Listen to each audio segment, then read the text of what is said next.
Most people assume certain sounds are annoying because they're loud, sharp, or unpleasant in some obvious way. But that explanation doesn't really hold up.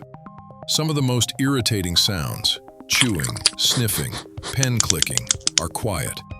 Meanwhile, much louder sounds like traffic or background music often fade out almost completely. So here's the puzzle. Why do some ordinary sounds refuse to disappear, while others barely register at all? A more useful way to think about this is as a simple line. On one end of the line, sounds are fully predictable. On the other end, they're pure noise. What's surprising is that the most annoying sounds don't live at either end. At the predictable end, the brain does very little work. A steady fan, rain, a constant hum. Once the pattern is learned, processing drops off and the sound slips into the background. The system already knows what's coming next. At the opposite end, pure randomness, the brain also disengages fairly quickly. There's no stable structure to learn, so the system stops trying to predict. The sound may be noticeable, but it doesn't hold attention for long. The trouble starts in the middle. These are sounds that almost have a pattern. They repeat, but not cleanly. The timing shifts slightly. The intensity changes just enough to matter. Each sound resembles the last, but never lines up in a way the brain can fully lock onto. That's where chewing sounds tend to fall. You can think of this as a kind of experiment your brain keeps running. Each time the sound occurs, the system generates a prediction about what will happen next. Each time, the prediction is close, but not quite right.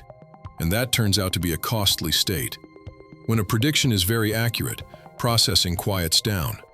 When a prediction is clearly wrong, the brain updates its model and moves on. But when predictions are almost right, the system keeps adjusting.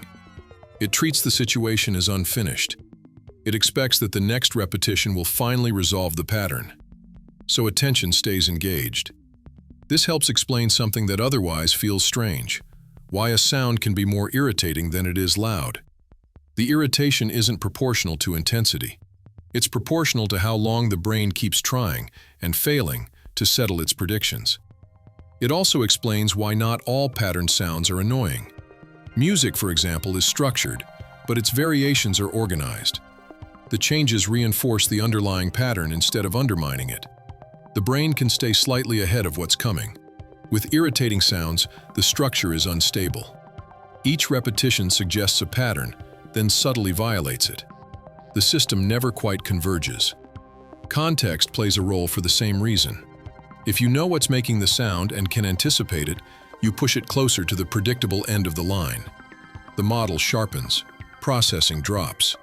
If the source is unclear, or if you're socially constrained from responding, the sound stays stuck in the middle. The prediction never resolves. So when a sound feels loud in your head, what's really happening is this. Your brain is running a prediction process it can't finish. Not because the sound is awful, and not because you're unusually sensitive, but because the sound sits in a narrow middle zone, structured enough to invite prediction, unstable enough to keep breaking it. Once you see annoyance this way, the experience becomes easier to understand. It's not a flaw in perception. It's what perception feels like when prediction never quite settles.